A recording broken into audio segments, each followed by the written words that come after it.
Salut et bienvenue à ce troisième épisode de la vie et de la mission de Sainte Marie-Euphrasie. Notre ami Courtney Lucas nous rejoint de nouveau. J'aurais aimé être avec vous pour parler de vos réflexions sur l'épisode 2. Qu'avez-vous découvert? Que pensez-vous de Rose Virginie? Une chose à laquelle je n'avais jamais pensé auparavant, c'est à quel point un environnement peut façonner une personnalité. La liberté que Rose a connue en grandissant sur une île l'a rendue beaucoup plus indépendante que la plupart des femmes de l'époque. Vous avez tout à fait raison. Je peux vraiment comprendre l'exemple donné par ses parents.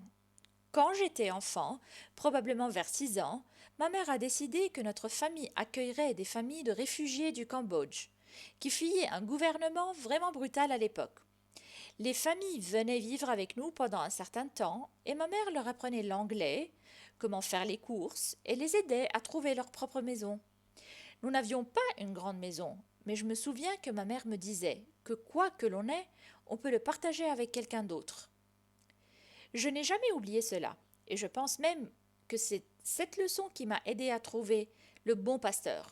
Je pense que nous pouvons tous penser à des exemples dans nos propres vies qui nous ont aidés à nous orienter dans cette direction. Quelles leçons singulières à apprendre dans l'enfance?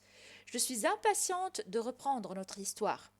Nous commençons à voir les premières influences dans la vie de Rose qui l'ont façonnée à l'âge adulte. Elle semble avoir eu une très bonne vie au départ. Même si sa famille a été traumatisée et séparée par la Révolution française, elle avait l'exemple de ses parents, la liberté de l'île, une famille aimable, de bons amis et une foi forte. C'est vrai, mais ensuite nous commençons à voir l'effondrement de sa famille, qui avait toujours été une source de force pour elle. Quand Rose avait 9 ans, sa sœur Victoire Émilie est morte. À 10 ans, son père est mort. Certains disent qu'il est mort d'un cœur brisé, parce qu'étant médecin, il n'a pas pu sauver sa fille. Peu après, sa sœur aînée Anne-Joséphine s'est installée à Soulan pour vivre chez une tante et préparer son mariage. En plus de ses sœurs, ses 2 frères aînés sont partis à la guerre. Rose Virginie est restée seule à la maison avec son frère cadet Paul. Étant les 2 seuls enfants restés à la maison, et surtout la seule fille du foyer, Rose et sa mère se rapprochèrent beaucoup. C'est beaucoup de pertes et de chagrins en peu de temps. Cela a dû être difficile. Je ne savais pas que Rose serait capable de s'identifier autant à certains qui font partie des programmes du Bon Pasteur. Oui, parfois les gens se demandent ce qu'un saint pourrait bien comprendre des épreuves de certaines personnes que le Bon Pasteur sert. Et pourtant, Marie-Euphrasie était incroyablement en avance sur son temps lorsqu'il s'agissait de s'occuper des enfants et des femmes. C'est peut-être parce qu'elle n'était pas si différente d'eux. Plus tard dans sa vie, elle a dit « Ce n'est que par la grâce de Dieu qu'elle n'a pas pris un autre chemin ». Nous commençons à entendre parler de certaines des tristesses et des épreuves de sa jeune vie. Quand Rose avait 13 ans, une école a ouvert sur l'île, dirigée par des religieuses. Bien qu'elle soit incroyablement brillante et intelligente, Rose a eu du mal à s'adapter à l'école. C'est une jeune fille qui a connu toute sa vie une liberté sans limite. Sa mère a dû l'accompagner à l'école. Et Rose a dû faire beaucoup de bruit parce qu'elle a fait s'exclamer un professeur exaspéré. « Je ne sais pas ce que tu vas devenir. Tu vas grandir soit comme un diable, soit comme un ange. » Ce à quoi Rose a répondu « Je serai une religieuse. » Était-elle sérieuse? A-t-elle vraiment ressenti un appel à devenir religieuse si jeune? Eh bien, c'est certainement possible. Souvenez-vous, elle était très religieuse et elle semblait avoir très peu d'intérêt à devenir une épouse et à diriger un foyer. Il n'y avait pas beaucoup d'options pour les femmes à cette époque. Aujourd'hui, à l'adolescence, nous entrons dans la partie la plus sombre de sa vie. Quand Rose a eu 14 ans, en 1810, sa mère a décidé de quitter l'île et de revenir à Soulan. Rose a dû dire au revoir au seul monde qu'elle connaissait.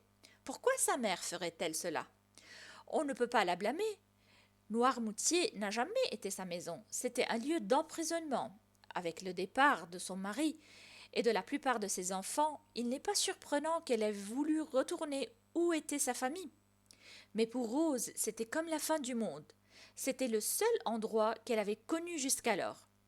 Nous pouvons imaginer combien la transition serait difficile de vivre sur une île avec la liberté, aux contraintes d'être sur le continent. Madame Pelletier ne trouvait pas que les écoles de sa ville natale de Soulan convenaient à Rose. Alors, elle l'a envoyée dans un internat à Tours. Regardez sur la carte et souvenez-vous qu'il n'y avait pas de bonne route ni des trains à grande vitesse à cette époque. Le voyage devait durer 3 jours et 3 nuits en autobus. Madame Pelletier a choisi l'école de Tours parce qu'elle était dirigée par une de ses propres amies d'école, Madame Chobelet. Les deux s'étaient réconciliés lors du mariage d'Anne-Joséphine. Madame Pelletier pensait probablement que Rose aurait une deuxième mère, mais Madame Chobelet était très ferme et stricte avec Rose. Elle pensait probablement qu'elle faisait preuve de maternité en offrant à Rose une main ferme pour freiner la forte volonté de la jeune fille. Mais elle n'a pas su prendre soin de cette adolescente fragile et vulnérable qui souffrait des effets d'un deuil profond, d'une perte, d'une séparation et peut-être d'une dépression. Rose était une enfant très sensible et aussi très proche de sa mère. À l'âge adulte, les sœurs de Marie Euphrasie ont dit qu'elle ne pouvait jamais parler de sa mère sans avoir les larmes aux yeux. Elle a parlé de son départ de Tours. « J'ai tellement pleuré, je ne comprenais pas comment il pouvait m'envoyer si loin. » Je pense à combien cela a dû être difficile et solitaire pour Rose. Elle a passé des années à être proche de sa mère, et puis être séparée d'elle a dû être si difficile. Est-ce que nous savons davantage sur ce qui s'est passé à l'internat ? Rose était une adolescente très malheureuse qui vivait dans un environnement peu familier et peu amical. Elle avait quitté sa maison familière, l'île, et était séparée de tous ses amis et de sa famille.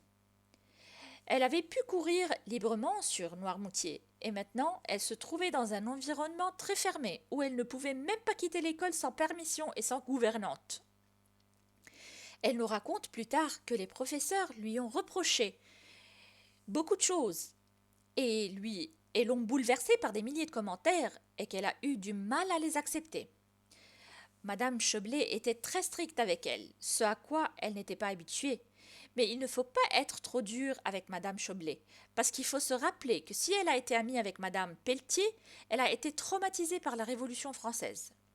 Rose est restée à l'école de Madame Chobelet pendant 4 longues années, sans interruption ni vacances. L'esprit intelligent, capable, curieux et aiguisé de Rose n'était pas apprécié. Cet internat n'était pas comme les écoles telles que nous les connaissons aujourd'hui. N'oubliez pas que les femmes de cet âge n'ont pas reçu la même éducation que les hommes. À l'école de Madame Chobelet, elle aurait appris des choses comme comment être agréable et charmante, surtout avec un mari, comment gérer une maison et diriger des domestiques, et comment se comporter dans une société. Ce ne sont pas des choses auxquelles notre Rose s'intéressait particulièrement. L'éducation visait à l'intégrer dans la société et non à développer son intellect. Le seul cours qu'elle semblait apprécier et dont elle a vraiment appris quelque chose était le cours de religion. Nous savons qu'elle a même gagné un prix pour cela. Elle était si intelligente que ses camarades de classe et certains de ses professeurs l'ont surnommée le petit docteur. Elle a continué à être pieuse. Sa foi et sa religion étaient très importantes pour elle et cela la distinguait des autres. Certaines des filles les plus âgées avaient l'habitude de jeter des morceaux de pain à Rose dans la salle à manger et de la narguer parce qu'elle avait exprimé le désir de devenir religieuse. Certains élèves de l'école se moquaient de Rose Virginie parce qu'elle avait un regard et un langage différents. Sa peau était plus foncée parce qu'elle se trouvait à l'extérieur de l'île. À ce moment de l'histoire, les jeunes femmes avaient la peau très claire et ne se laissaient jamais bronzer par le soleil. Rose avait un accent qui la distinguait des autres. Waouh, on ne dirait pas que la situation pourrait être bien pire. Malheureusement, ceci est arrivé. Quand Rose avait 17 ans, sa mère est morte très soudainement. Les responsables de l'école n'ont pas eu de nouvelles de Rose jusqu'à ce que la mère soit enterrée sur l'île de Noirmoutier avec son mari. Son beau-frère est devenu son tuteur. C'était le mari d'Anne-Joséphine. Souvenez-vous que les femmes n'avaient aucun droit et aucune identité propre. Rose avait besoin, selon la société, de la protection d'un homme, et son tuteur a décidé de ne pas laisser Rose revenir à la maison pour être avec la famille, mais qu'elle devait rester à l'école. Qu'a-t-elle fait pour faire face à tout cela? Selon ses propres mots, elle dit « Je me suis tournée sérieusement vers Dieu et j'ai cherché une consolation dans la piété. Au bout de 6 mois, j'ai ressenti une grande attirance pour la vie religieuse. » Elle a également dit, encore une fois, que sans la grâce de Dieu, elle aurait pris un autre chemin. Heureusement, il y avait un aspect positif. Parmi ses professeurs, une jeune femme a tendu la main à Rose et l'a sauvée de la déprime. Mademoiselle Pauline de Lignac s'est intéressée à elle, l'a prise sous son aile et lui a fait comprendre qu'elle était une bonne personne malgré les événements tragiques de sa vie. Elle a écouté Rose, elle a vu ses dons, elle l'a mise au défi. Elle lui a redonné espoir et elle n'avait que 19 ans. Elles sont devenues de bonnes amies et ont passé beaucoup de temps à parler de leur intérêt commun pour la vie religieuse. En face de l'internat de Tours se trouvait un endroit très mystérieux, entouré d'un grand mur de pierre. On disait mystérieusement aux filles de l'école que c'était là que les mauvaises filles allaient. Cela a éveillé l'intérêt de Rose Virginie. En fait, le lieu s'appelait Notre-Dame de Charité du Refuge. Notre-Dame de la Charité avait été fondée par Saint Jean-Eudes en 1666. Dans notre prochain épisode, nous verrons l'entrée de Rose Virginie dans Notre-Dame de Charité du Refuge, son temps de novice et comment elle est devenue leader. Mais avant cela, je voudrais vous inviter à prendre un peu de temps et à réfléchir à ce que nous avons appris sur les années difficiles de l'adolescence de Rose Virginie. Ce sont ces expériences qui ont probablement développé sa philosophie sur la façon de traiter les filles qu'elle allait servir plus tard. Plus en avant dans sa vie, elle a enseigné à ses sœurs et a dit des choses comme « Regardez toujours les filles dans leurs yeux. Quelle que soit la couleur de leurs larmes, elles sont toujours très amères. Soyez toujours délicate avec elles, parlez avec beaucoup de douceur et de politesse. Je vous prie, pour l'amour de Dieu, de ne jamais rien dire à vos enfants qui pourraient les blesser. Il ne suffit pas que vous les aimiez, il faut qu'ils sachent que vous les aimiez. » Il semble que notre Rose ne voulait pas que d'autres personnes subissent le même traitement dur et la même tristesse qu'elle. Je vous invite donc maintenant à réfléchir à votre propre vie. Dans un instant, vous aurez quelques questions pour votre réflexion. Prenez le temps de réfléchir aux luttes de votre vie, à ce que vous avez appris d'elles et aux personnes qui vous ont aidé dans ces luttes. Si vous êtes dans un groupe, prenez le temps de partager avec les autres ce que vous découvrez. Merci d'avoir passé ce temps avec nous. Je vous donne rendez-vous dans notre prochain épisode. Question pour la réflexion. Pensez à une époque où vous avez traversé une lutte ou un procès. Quel en a été le résultat? Comment cela a-t-il façonné votre identité actuelle? Qu'avez-vous appris de cette expérience? Pensez à quelqu'un dans votre vie qui vous a aidé, qui vous a guidé ou qui vous a donné de l'amitié quand vous en aviez besoin. Pourquoi pensez-vous qu'ils l'ont fait? Quel impact cela a-t-il sur vous?